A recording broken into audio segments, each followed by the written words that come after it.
Pues ya estamos aquí en el foro para nuestra sección En Perspectiva. Silvia, ¿de qué hablamos cuando hablamos de megaproyectos? ¿Qué son? Sí, bueno, megaproyectos o proyectos de infraestructura no hay una definición consensuada, pero nosotros los entendemos como emprendimientos que pueden ser llevados a cabo por el Estado o por empresas en zonas rurales o en zonas urbanas que tengan como objetivo un fin económico o un interés general y que normalmente tengan que ver con la apropiación, el arriendo, la disposición de un territorio dado. Por ejemplo, es decir, ejemplos, ¿cuáles serían? Ejemplos, presas, minas, autopistas, cualquier gran obra de infraestructura, pero en la definición se debate, por ejemplo, si en un momento dado los monocultivos con transgénicos también podrían formar parte de la definición de megaproyectos. O sea, diríamos que son todos estos proyectos, y lo hago con todo el afán de provocar una reflexión, sobre los cuales se ha construido lo que llamamos desarrollo de nuestras sociedades. Así es. Así es. Y perdón, Pedro, yo diría que sobre las que se ha construido un modelo de desarrollo, que es el modelo dominante que está pensado a partir de la lógica del crecimiento y de la lógica, digamos, de la acumulación. Hay otros modelos de desarrollo, este es un tema importante a plantear porque justamente los megaproyectos lo que discuten es qué modelo de desarrollo es el que queremos, en el que queremos pensar. me parece muy bien y yo creo que sobre este punto valdrá la pena regresar. Lo que creo, Silvia, que te preguntaría es, ¿siempre ha habido una discusión alrededor de estos megaproyectos o asistimos hoy a un contexto en el que se les problematiza de una manera distinta? Yo creo que es una discusión bastante reciente. Podemos ubicar en el informe de la Comisión Mundial de Represas en el año 2000, un informe que fue impulsado por el Banco Mundial a raíz de muchas manifestaciones en contra de estas grandes obras, quizás el inicio del debate crítico. En ese informe se busca poner en evidencia una serie de cuestiones relacionadas con estas megaobras que fueron, digamos, construidas por tanto los que están a favor, participaron en el informe, como los que están en contra de estos proyectos. Y en el informe se arrojan una serie de temas, como por ejemplo que el costo de estas megaobras puede llegar a ser el 60% más de lo proyectado en un inicio. Un tema muy importante también relativo a menos energía de la proyectada. En el caso de las presas de riego, una producción de alimentos del 2, el 13% en relación a lo que también los que apoyan estos grandes proyectos consideran un 50% ellos planteaban en su momento. O sea que además, digamos, una de las objeciones tiene que ver que se realizan estas megaobras con una finalidad determinada que no necesariamente se alcanza. Así digamos. es. Okay. Y además están todos los temas sociales, los impactos sociales que han implicado que nos convendrá muchos centrarnos desalojos. en ellos en unos minutos sin Así duda, es. pero permítanme nada más entonces hacer un corte para mirar el contexto, es decir, en qué contexto se da esta discusión, porque me llama la atención mucho esto que advierte Silvia de que en realidad de alguna manera, no que necesariamente sea la primera vez que se discute, pero sí se está discutiendo en otros términos y con una visión mundial el punto. ¿Cuál es el contexto, Rodrigo? Bueno, yo creo que es importante justamente tomar en cuenta esto, ¿no? Los últimos 30 años de,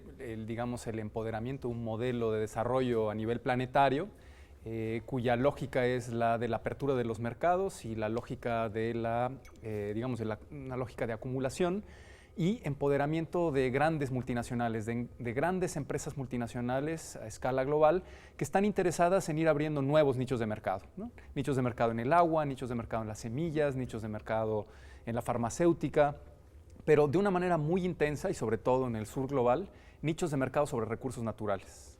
Entonces, a eso es a lo que la academia ha venido denominando, digamos, neoextractivismo, que es una categoría que lo que está explicando es cómo los capitales transnacionales, sobre todo los del norte global, pues están trasladando las fases extractivas hacia el sur global. Están sacando de sus propios países los procesos de extracción de recursos naturales y trasladando los costes de esto hacia los países del sur.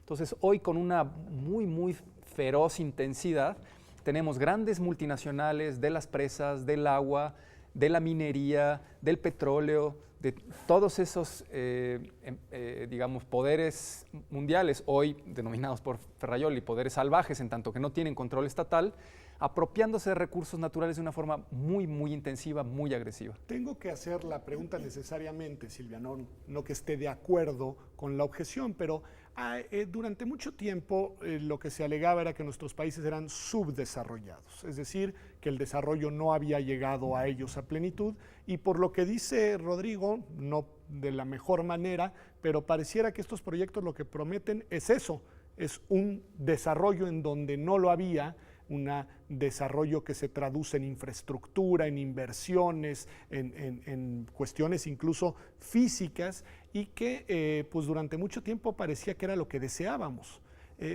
¿Por qué ahora cuestionarlo?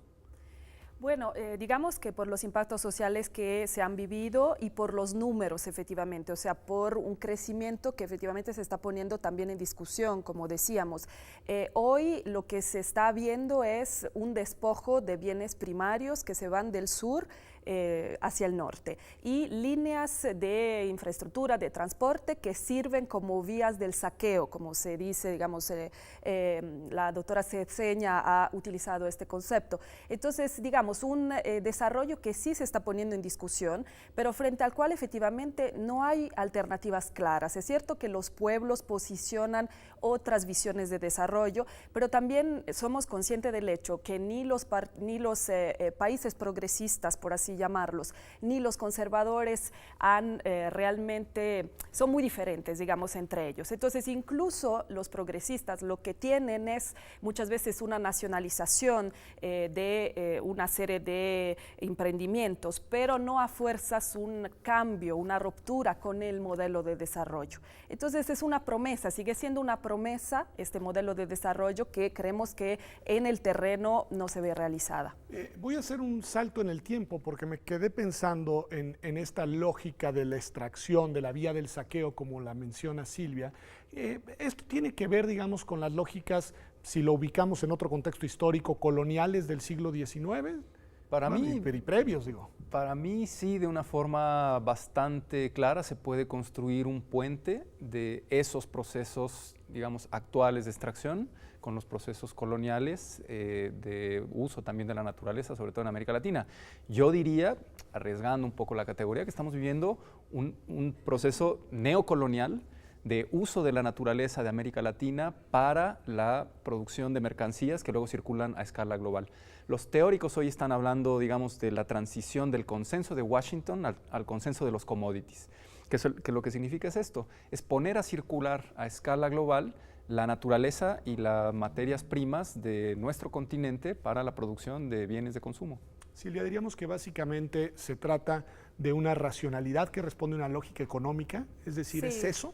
Básicamente sí, si vemos lo que sucede muchas veces en las comunidades con las cuales trabajamos, son despojadas, por ejemplo, de sus tierras, son desalojadas para hacer una presa y ellos en primera persona siguen sin gozar de agua, siguen sin gozar de energía. Entonces, claro, no se puede decir que siempre sucede así, o sea, sabemos que, por ejemplo, ha crecido en México la cantidad de personas que sí pueden gozar de una red hídrica, pero digamos, el objetivo no parece ser eso. El objetivo de estos megaproyectos que se han disparado, por ejemplo, a partir del Telecán, es dar una red, también de infraestructura para movilizar las materias primas. Eso suena así de una manera muy gráfica, como el mejor reflejo de un problema muy serio, pero yo hago esta pregunta, Rodrigo, intentando distinguir dos planos.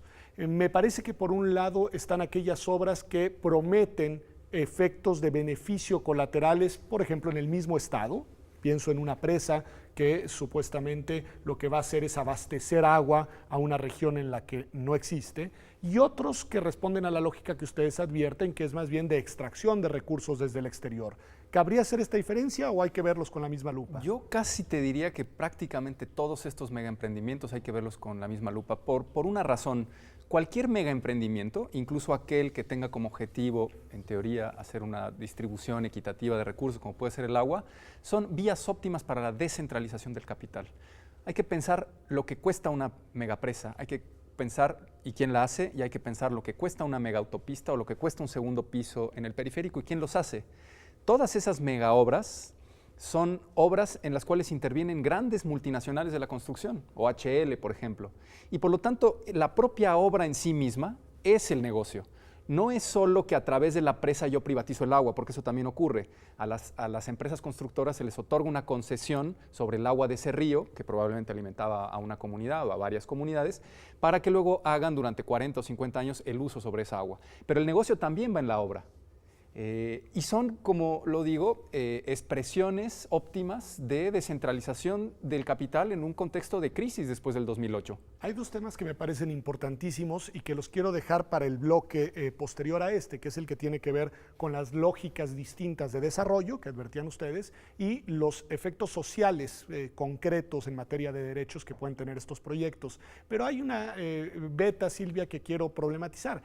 Nosotros, al menos quienes decimos estar, me refiero a mí, del lado, digamos, socialdemócrata de la agenda, una de las cosas que demandamos es inversión de recursos públicos para activar la economía, para generar empleos, etcétera. Y estas obras es lo que prometen, al menos hace algunas semanas el presidente Peña Nieto anunció grandes inversiones, etcétera, y pareciera que esa sería la salida que muchos esperábamos desde el punto de vista económico, pero pues por lo que veo no es una solución. Digamos, incluso creo que en esa agenda que tú mencionas, en la cual te sientes representados, no se puede invertir para infraestructura violando derechos humanos de las personas que la sufren y no se benefician de ella. Entonces sí debería haber un equilibrio, cuanto menos, entre costo-beneficio y poner los derechos humanos en el centro de este debate y sí dar un debate público en relación a cuál es el desarrollo que el país necesita y no tener una visión de desarrollo unitaria construida o única construida desde arriba. Y ahí también entra todo el concepto o el uso que se está haciendo del interés público, ¿no? Se justifican estas obras como interés público, se le pone una etiqueta, cuando en realidad no ha habido un debate en relación a la necesidad real para la gente de X, de la minería, de la presa. Si vemos la ley minera en el artículo 6, todo lo que tiene que ver con extracción, por ejemplo, de recursos mineros es ubicado como interés público y uso preferente sobre cualquier otro. ¿Quién ha decidido esto? Es un buen punto. Además, nos obliga también a mirar desde otra óptica el problema, porque hasta ahora lo habíamos reconstruido en la lógica poderes públicos y privados, pero poderes salvajes, decía Rodrigo, y sociedades, porque no hicimos ni siquiera un ejercicio de identificar quiénes en concreto que se ven afectadas en el uso y disfrute de sus recursos por estas obras. Pero Silvia nos adelanta que también aquí pueden haber conflictos entre derechos. Es así, también esa puede ser una óptica adecuada, es decir, los derechos, garantizar los derechos de unos en estos temas puede tener como consecuencia un desplazamiento de los de otros. Bueno, puede ser que en ocasiones sí, pero desgraciadamente desde mi punto de vista, en el contexto en el que estas megaobras aparecen, es más bien el interés de grandes consorcios multinacionales que están a través de estas megaobras generando capital y generando riqueza que luego se llevan a los bancos en sus propios países y por otro lado despojo y destrucción. En muchas ocasiones es verdad que estas obras dicen necesitamos dar agua, por ejemplo el caso de los yaquis en Hermosillo. A ver, es un buen ejemplo. Es un buen ejemplo. Ahora tenemos un trasvase que es el acueducto Independencia, que en teoría lo que va a hacer es llevar agua del río Yaqui a Hermosillo. Y lo que se preguntan las personas que están, digamos, respaldando al pueblo yaqui, a la tribu yaqui es ¿por qué no pensamos en modelos alternativos a través de la lógica del mantenimiento de las propias cuencas para dotar de agua a Hermosillo y otras formas alternativas que ya la universidad ha aportado? ¿Por qué tenemos que hacer ese gran trasvase multimillonario? ¿Quién se va a beneficiar con él al llevar el agua de ese río hacia Hermosillo? La tesis es que quien se va a beneficiar son los gobiernos locales que generaron, digamos, contratos multimillonarios con empresas, probablemente incluso para financiar campañas, con el despojo y la probable destrucción de una tribu indígena a la cual le están quitando su último reducto de agua. Claro, lo que los poderes públicos y privados dicen es, en Hermosillo hay una necesidad de agua, pero esto es característico de los megaproyectos, siempre hay una necesidad. siempre surge la idea de una necesidad exógena que se impone como una realidad técnica. Hay un punto que está implícito en esto que ahora decía Rodrigo y en algo también que tú mencionabas cuando señalabas que muchas veces prometen lo que no dan estos megaproyectos, y que es que al parecer ahí es una agenda que viene muy acompañada del tema de la corrupción. ¿Dirías que sí? Sí, seguramente. Digamos que hay corrupción, muchos intereses, pero seguramente corrupción. Nosotros podemos observar que en muchísimos casos los permisos, por ejemplo, para una obra no vienen dados de forma, digamos, legal. No se sigue la legislación establecida, sino que siempre hay alguna irregularidad o es muy frecuente que haya alguna irregularidad. Por lo tanto, es un poco difícil para nosotros a veces ubicar dónde está la corrupción en específico, pero seguramente hay miles de ejemplos en ese sentido, ¿no? Ruptura de las leyes existentes. Pues la verdad es que pintan un escenario desolador, que ya sé que no es culpa de ustedes, están describiendo una realidad. Vamos a tener un segundo bloque en el que lo que les propongo es que analicemos esto que ya decíamos, alternativas como modelos de desarrollo, el tema de los derechos, porque yo creo que la mejor manera de visualizar en dónde está el problema es identificando las afectaciones reales, concretas, palpables que estos proyectos pueden tener para las personas y sus comunidades. Y el otro tema que los invito a que piensen desde ahora es, bueno, ¿hay alternativa? ¿Qué hacemos? ¿O esto ya es una espiral de caída en la que estamos atrapados y que no vamos a poder detener? Esto es Observatorio, estamos hablando de este tema muy delicado, muy sentido, muy polémico también, de los megaproyectos. Vamos a un corte y regresamos con Rodrigo Gutiérrez y con Silvia Emanueli.